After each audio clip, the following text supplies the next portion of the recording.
Welcome to the Dear Rochester Retire Well podcast with David Pulcini from 6 Point Financial Partners. In this podcast, find your path towards a brighter financial future with David as your guide as he helps individuals, educators, and healthcare professionals explore ways they can build wealth while minimizing risk using a multifaceted, comprehensive approach to personal finance. Are you ready to take the first step towards a brighter financial tomorrow? Let's get started.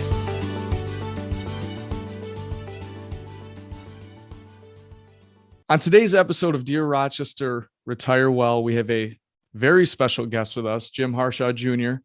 Now, Jim is not the typical financial guest, but I think what Jim does and his scene relates very closely to financial planning, and we'll get into that.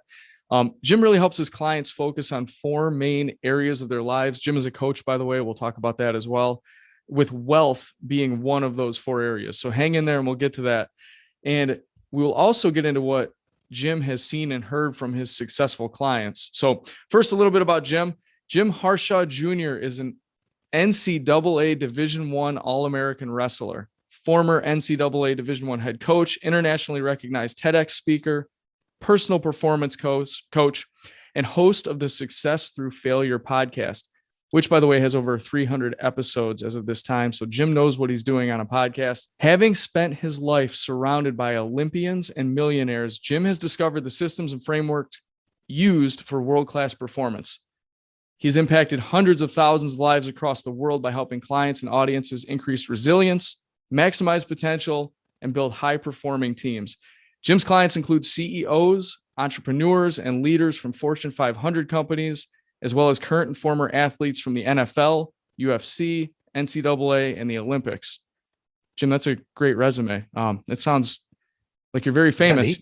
Did you put some fake stuff in there? I don't think half that's real. So you must be a busy guy. Thanks for the time today. How are you doing? Good, man. Good to see you. Thanks for having me on. Yeah, no problem. Again, do you need a warm up? I know this is your first podcast. Yeah. How do I look? I got a powder on my nose. Yeah, this video, I think, am I doing all right here? Well, let's start with this because you're a grizzled veteran and you know what you're doing, right? So can you tell our listeners, it should be an easy question for you, right? What is a coach? Like, what do you do when you're a coach?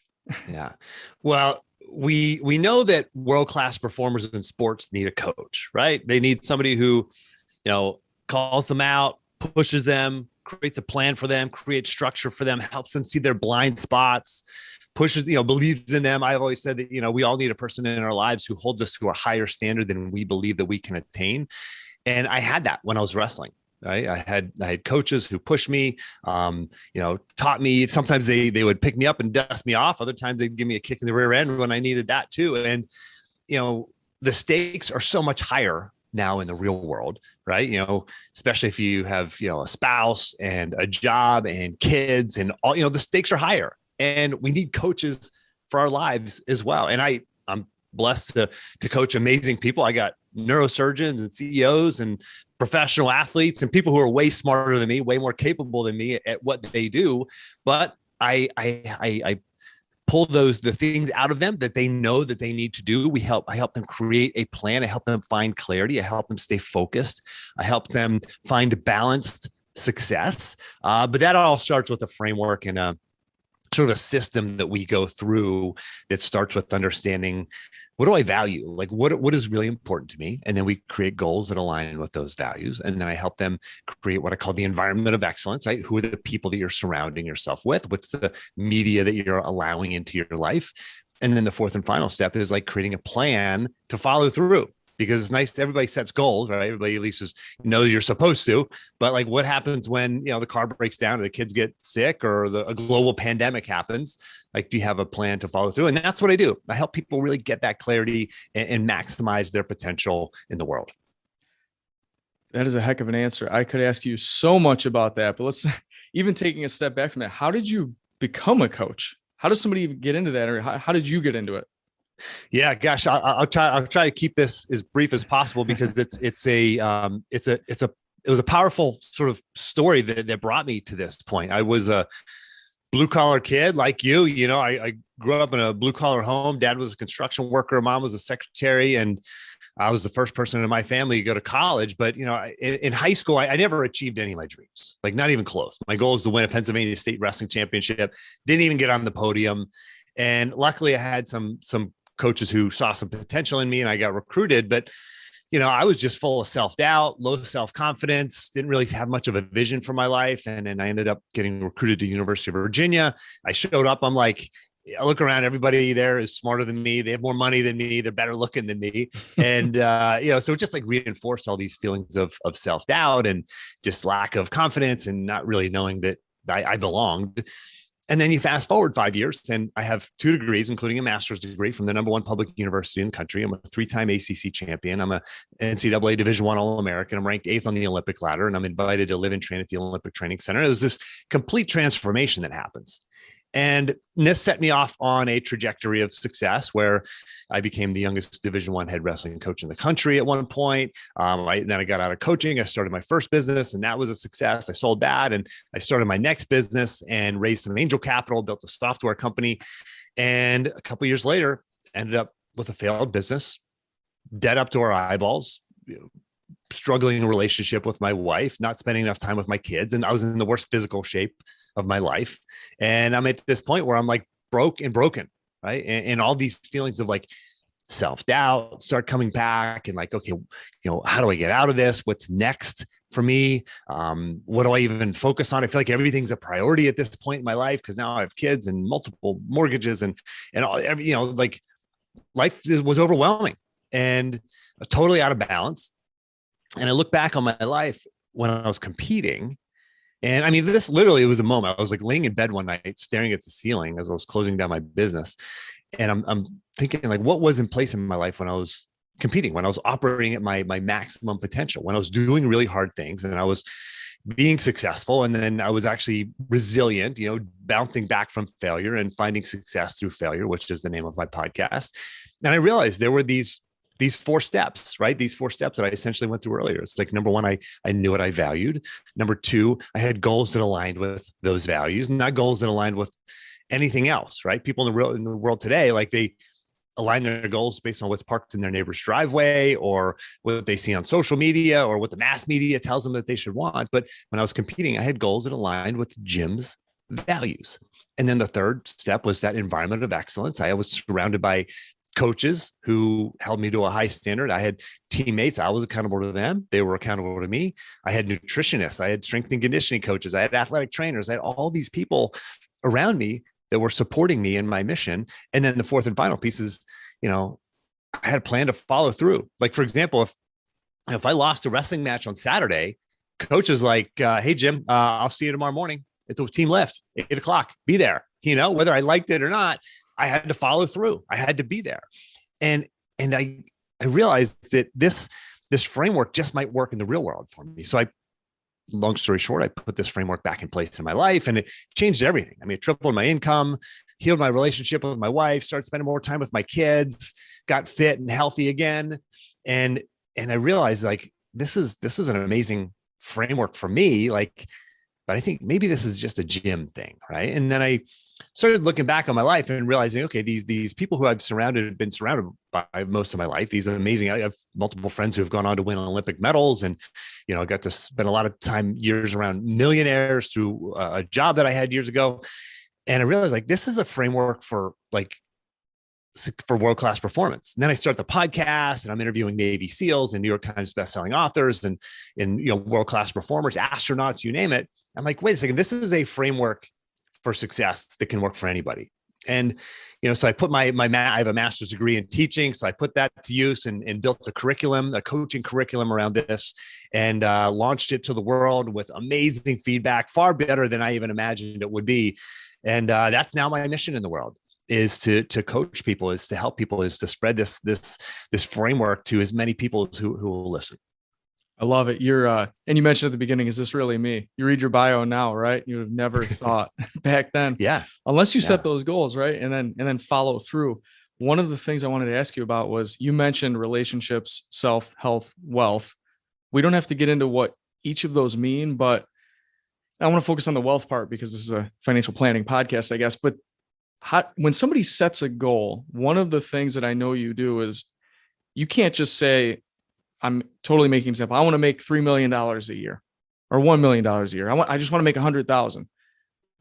You encourage steps to take to get there, which parallels directly to financial planning and goals and all of the other things that we'll get into in a little bit. But what is the psychology behind setting smaller goals, or how do you help your clients do that? And what are they called? Yeah. So I'll give you a two-part response. Yeah. Number one, the relationships, self-health, and wealth. Like the clients, people who I work with, they want balanced success, right? They're going through the world. They want to crush it at work. They want to crush it at home as a father or a mother, spouse, et cetera. They want to be an amazing parent. And they also want to be healthy and fit, but they feel like they're always shortchanging one or the other. Like they're just out of balance. But this is why we have to set these goals in multiple areas. So those are the 4 areas where we set goals. And, I'll be honest, when I was an athlete, I didn't have to do that. I had single-minded focus, and that doesn't work in the real world. There's too many, stakeholders at this point to really have that single-minded focus. And you see some people have that single-minded focus. Like I know some people in the coaching world, wrestling coaches who they have that single-minded focus still, and they're on their 3rd marriage. And that's a choice that they've made. And but most of the people I work with, they want to have healthy relationships. They want to be fit and healthy, and they also want to crush it and make a ton of money. And so that's sort of step one, is like understanding, like, you want to have balanced success. Like you don't want to get to the end of your life and be like, man, I made a ton of money, but boy, I mowed down people in my way, right? I mowed down relationships. I wasn't healthy and fit. It never felt good. I was always unhealthy. Like nobody wants that, right? We want balanced success. And so that's part one of the 2-part answer. And then part 2 is like, okay, so when you identify this goal, right? The $100,000 a year, million or 3 million, whatever the goal is, right? That if we're going to look at the financial goal, you have that goal, but you also have to set a deadline. All right. So, using the SMART goals acronym, which I didn't invent, a lot of your listeners probably heard of that, like specific, measurable, attainable, relevant, time bound, like, getting clear on what that goal is and being really specific. And I have a worksheet that my clients fill out, and we go through all those steps. And you have to do that, by the way, because I don't want, like, for the listeners sitting there right now going, okay, this all clicks. This makes sense. I don't want you to just, at the end of this podcast episode, go, okay, that's a good idea. Let me go start checking email again. Like, no, like create a plan, block some time off to actually do the work that we're talking about. So when you identify that goal, it's like, okay, $1 million a year. Okay, we'll pick that number. And you go, okay, I want to make $1 million a year by December 31st, 2022. Okay. So whatever that goal is, whatever that number is, you pick a date out into the future. Usually we aim for like 6 to 18 months, right? If it's any shorter than that, it's probably a to-do list item or just something that goes on your calendar or something like that. But you want to pick a longer term goal. And you can't do that today though. You can't go, okay, I'm going to make $1 million like this month. Well, no, like there's a process that goes to getting there. And it's easy to just kick the can down the road and not really know what to do because that goal is so far away. But you have to identify, again, specifically sit down and identify, like, what are the steps that I can take in the month of September, the month of October, the month of November? Like, what do I do? Like, and that's what I do with my clients. We sit down once a month. We say, okay, what are you going to do in the area of your relationship goal this year or this month? What are you going to do in your wealth goal? This month, like what is concrete, what is actionable, what can go from this idea, this goal, this long-term goal to your to-do list or onto your calendar, something you can block time off for this month. And when you make those concrete goals, those concrete, what we call micro goals, it becomes actionable. And now you can create momentum and just like, KPIs, key performance indicators, or OKRs, objectives and key results, whatever you want to call them. Like, you have to track these metrics, these benchmarks along the way. And now after you set micro goals for 3 months or 6 months or a year, you can look back and go, okay, I succeeded at that one. I succeeded at that one. Oh, I failed there. I had partial success on this one. Like, you have these metrics, these benchmarks to look back upon and see like, oh, I'm making progress. Because like you and I have kids, Dave, and we don't see our kids growing every day. right? They look the same today as they did yesterday, but over the course of a year, like I don't know about you, but we measure our kids every year on the wall. We have, rated on the wall, and you see the change year to year, and you go, holy mackerel, you grew 2 inches, you grew 3. I get teenage boys right now. They're growing like an inch a day. And you see that growth over time. And if you can track that and measure that, then you can see and feel the progress. And a lot of times we just don't even recognize the progress we're making. So we kind of give up. It's like, imagine this is kind of the easier sort of analogy for people to understand. It's like, okay, I want to lose, say you want to lose 20 pounds. And let's say you don't weigh yourself at the beginning and you don't weigh yourself on any regularity. And then you finally step on the scale and you go, gosh, I don't know if I've lost weight. Maybe you lost weight. Maybe you didn't. You don't know. So you fall off the wagon. You stop pursuing that goal. People complain and come to me because they're like, Jim, I know what I got to accomplish, but I just can't find a consistency. I can't stay focused. Well, you have to have these benchmarks and these metrics along the way. And those are the micro goals that we set. Yeah, I love it. And this, again, it ties perfectly into financial planning because you're setting goals and we're getting there. So a lot of times when we meet with someone for retirement planning, for example, we might determine they need, I'm totally making this up, $2 million. And sometimes they're starting with zero, right? You can't just go from 0 to 2 million saved. We need to come up with a plan and chip away at it and hold people accountable to that. And our clients always love when we hold them really accountable, Jim. I know how that feels. So of course, yeah. But that 2 million feels overwhelming. If you're starting from zero or starting from somewhere a much smaller number, it's like, oh my gosh, that's overwhelming. I can't do that. Well, let me go be busy doing something else. But no, if you're creating those micro goals and things that are actionable. Okay, if we get from here to there, like that's a win. Like we're getting there. Yeah. Well, and it's interesting. I just talked with somebody, actually one of our clients, grown children, and they started an account 2 years ago, right? Just $100 a month into a Roth IRA. And they're like, well, and you're seeing how the market's taking off and things are going very well as of right now.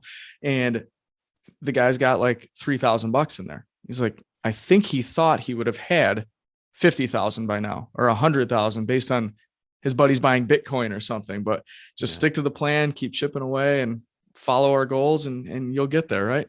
Yeah. And that's how it works in sports. I mean, we see that, like, again, I use the sports analogy because that's my background. I know you have a background in sports, and it's just, when we see that in sports, we go, oh, okay, that's normal there. But no, it's like, that's how we should perform too. Like we should have those shorter goals, like, in football, right? With the NFL, there's an off season. There's the early season with the preseason workouts. Then there's the preseason, and there's the in season, and then there's the postseason. Like there's a process, there's a plan, and you have to follow that plan. You can't go straight from off season to postseason. Like no, there are steps in between, and there's training that you have to do. And you go, okay, I'm weak here, I'm strong there. I've got to work on this weakness. I've got to leverage this strength, and you create this plan, and you have to execute it over time. Like that's how success happens.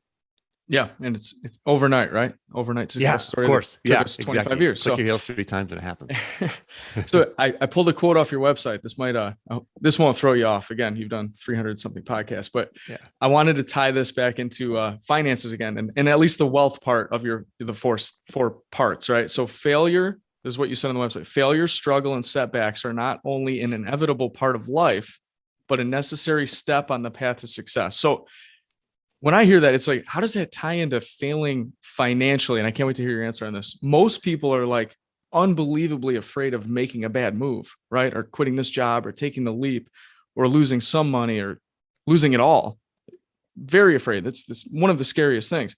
So how have you seen, or how, maybe you can answer this, how can we fail within the wealth category and possibly even turn that into a positive experience? Because we're so afraid of that. So let's start with this. So the book by Stephen Covey, 7 Habits of Highly Effective People, landmark book for any listeners who haven't read that. It's like a must read if you want to grow personally and professionally. But he says you have to start with the end in mind.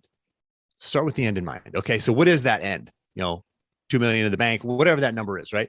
You start with the end in mind, and then you create that plan.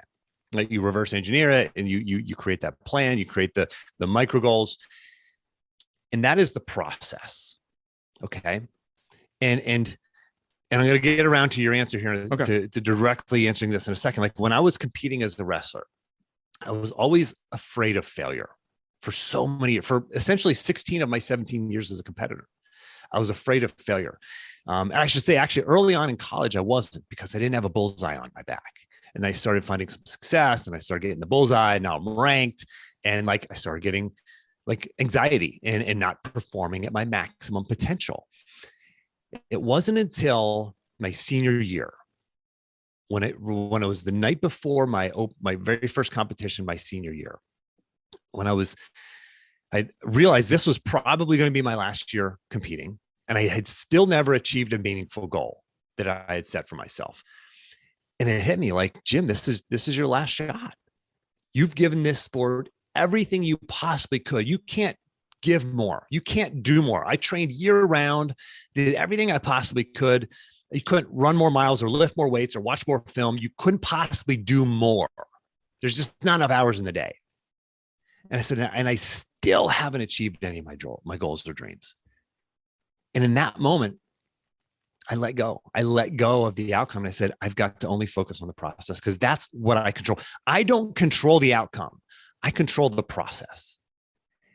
And if I just do that, then, win or lose, at the end of the day, I'll be able to put my head on the pillow at night knowing I gave it my best and I did everything that I could.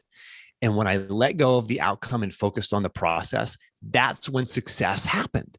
And I knew that the process, failure happens, right? I interviewed a world champion wrestler, Jaden Cox. He told me, he said, Jim, when I finally realized that failure actually is an option, that's when I started performing my best. Failure is an option. I just interviewed Devin Harris. He's from the Jamaican bobsled team, one of the original guys from the Jamaican bobsled team. Cool Runnings, the movie, everything.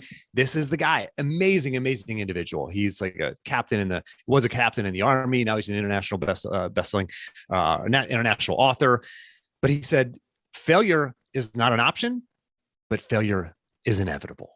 Right? Failure is not an option. You have to operate with that idea, but failure is inevitable. So getting back to your question of like finances, like you can't control the markets.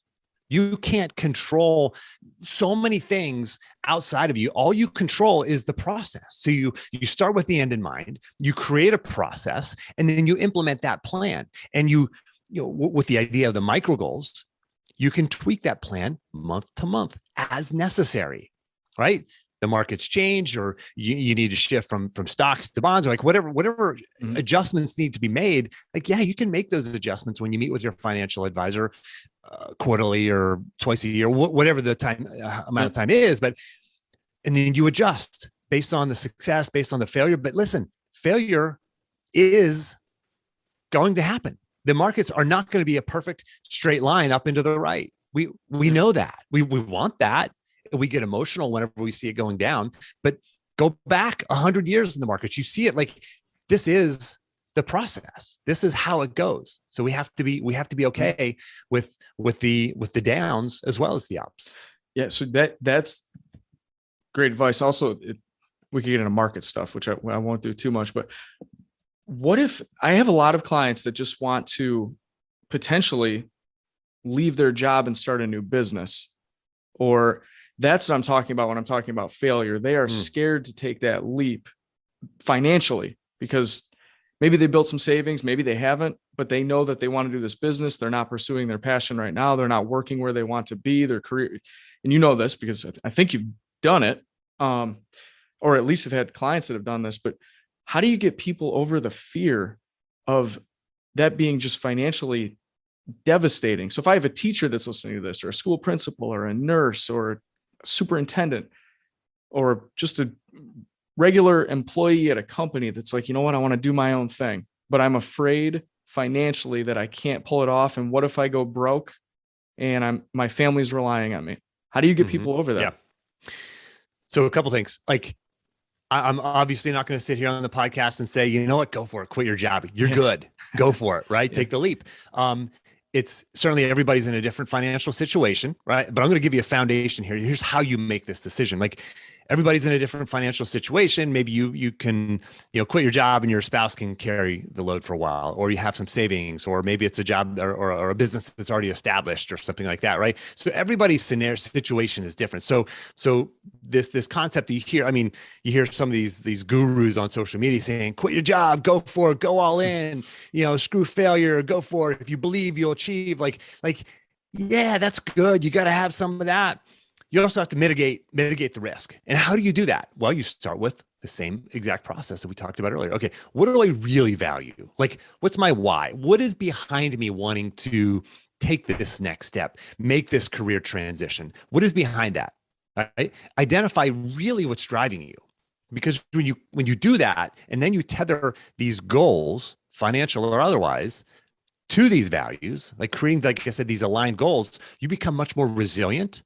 You become much more resourceful, and you're going to find success. You're going to create success. And it's a lot harder to do it if you haven't done this work.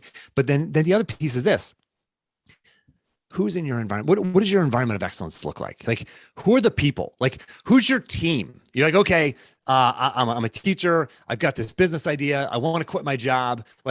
Who's on your team? Do you have a financial advisor who's going to sit down and go, okay, well, this is the revenue you have from this side hustle right now. Here's the savings you have. This is your runway. You can make these tweaks, these adjustments, and I think let's hit these benchmarks of savings in the bank, and then you can do it. Who's on your team guiding you, helping you? Who else is on your team? Have you gone to the Small Business Development Center and sat down with a business coach and mapped out a business plan? Who's on your team? Who are your coaches? Are you around other people who are positive and like-minded, who are going to support you? This is the environment of excellence. You have to have this in place. And then there's the plan for follow through. Do you have that plan to follow through? What if another global pandemic happens? What if that curveball comes? Are you going to follow through? Do you have that plan, a systematic plan to help you, chip away at this goal of whatever, in this instance, quitting your job and maybe having to deal with failure? Because listen, I did quit my job.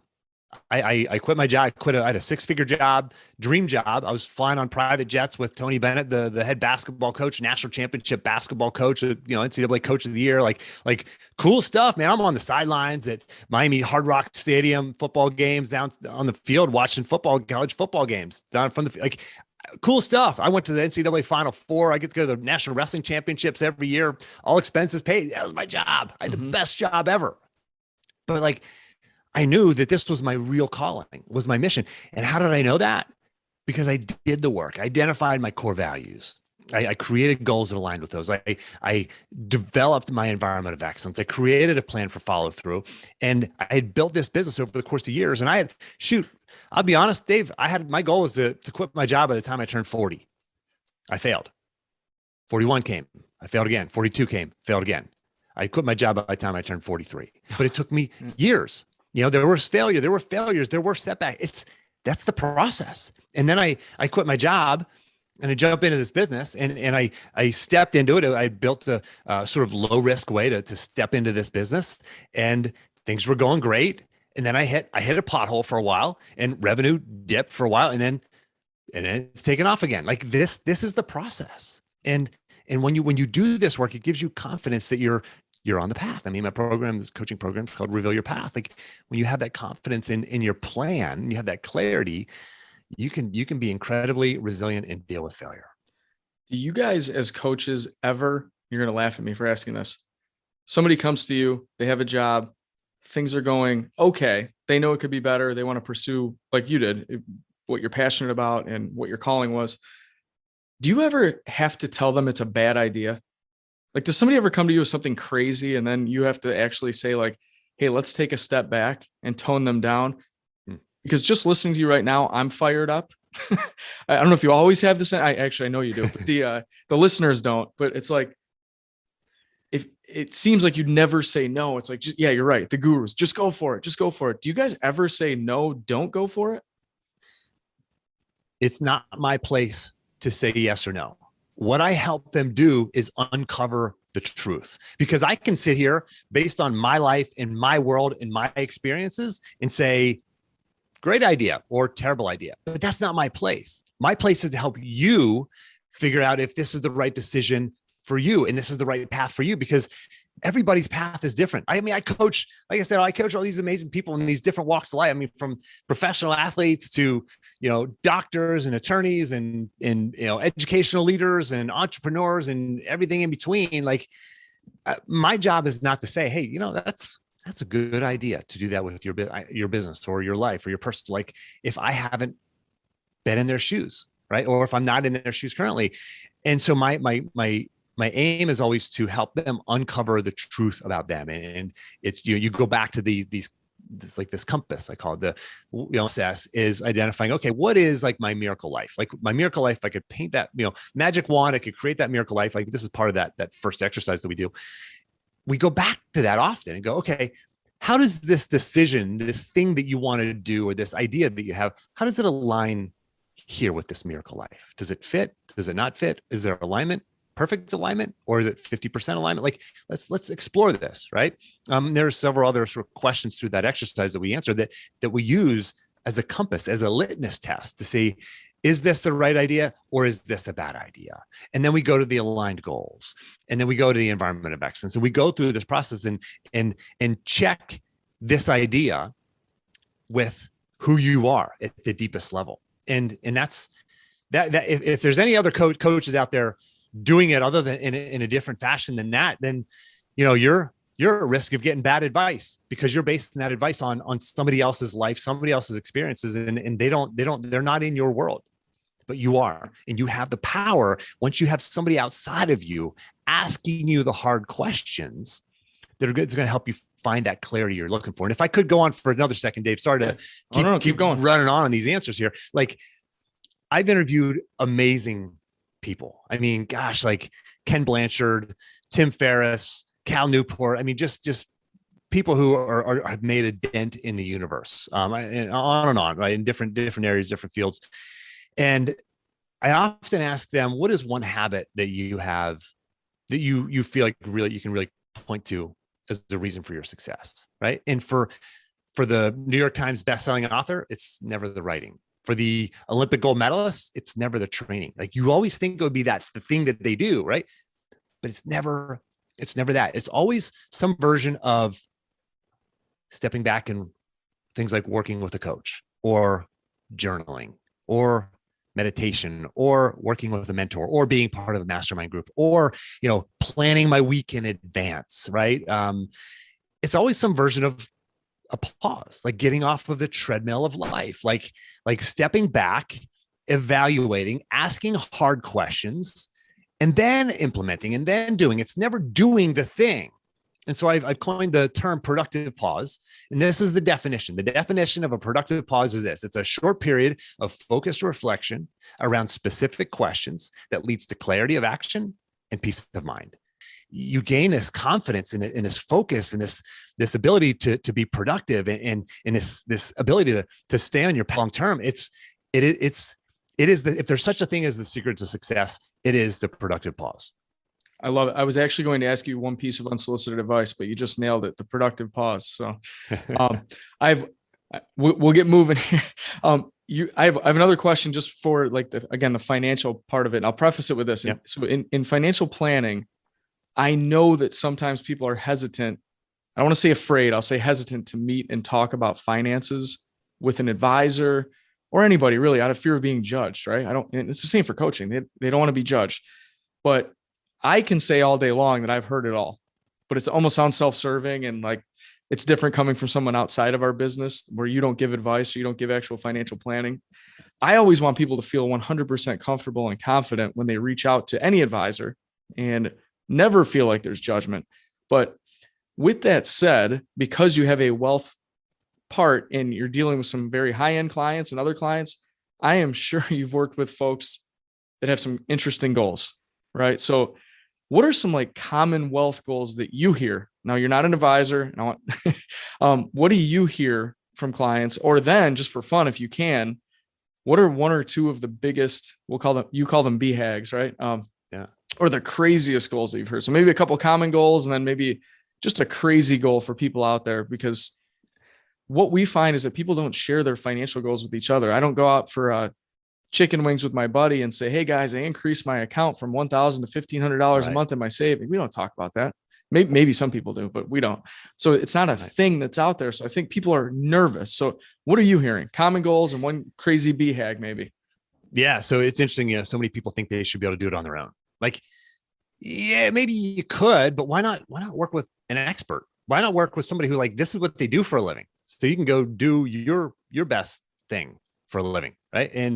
And you don't feel like you have to do this on your own. Like, work with a financial advisor. I mean, Tom Brady, the GOAT. I hate to say it. I'm a Steelers fan. He's the GOAT.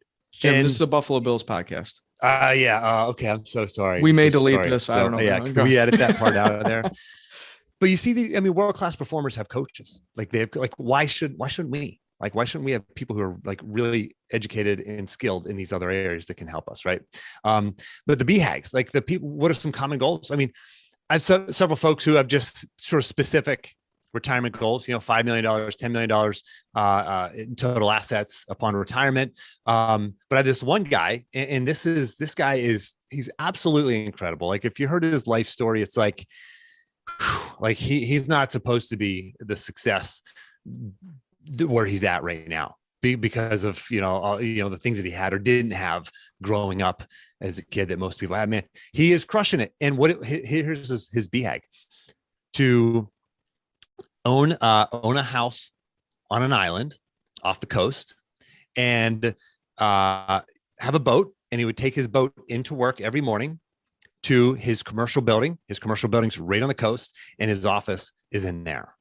And he has it's in real estate investing, and have an real estate investment empire. And it kind of goes on. It goes into some detail there, but like that's clear and that's freaking exciting, right? Create that exciting goal. And man, like, again, going back to this conversation I just had yesterday with Devin Harris, the Jamaican bobsled guy, like, so many people are afraid to dream. I mean, this guy came from the slums of Kingston, Jamaica. Olympic Gardens is the name of the town. He's like, it's not where the Olympians are grown. He's like, man, it's like the slum,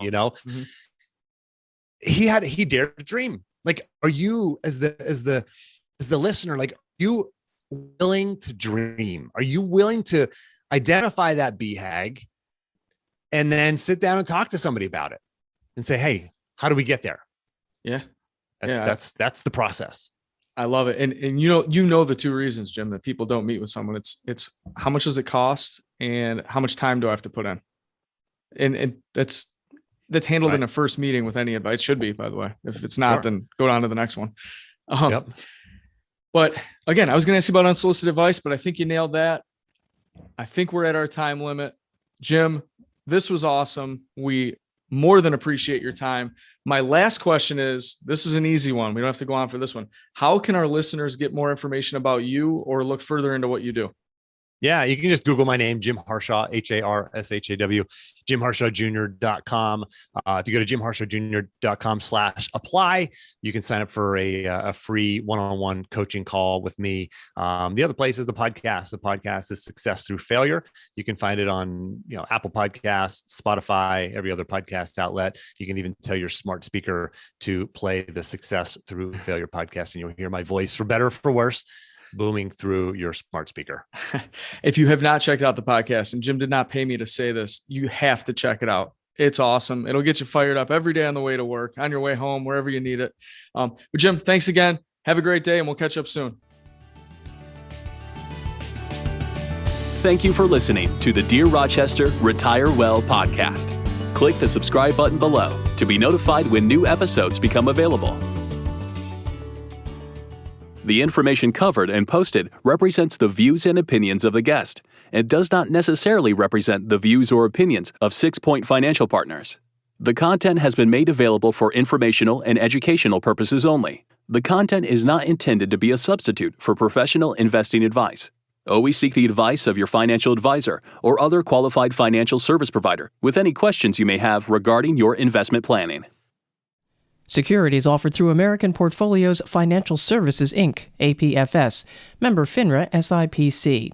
Investment advisory services offered through American Portfolios Advisors, Inc., APA, an SEC-registered investment advisor. 6 Point Financial is not affiliated with APFS and APA. This material is for informational purposes only. Neither APFS nor its representatives provide tax, legal, or accounting advice. Please consult your own tax, legal, or accounting professional before making any decisions.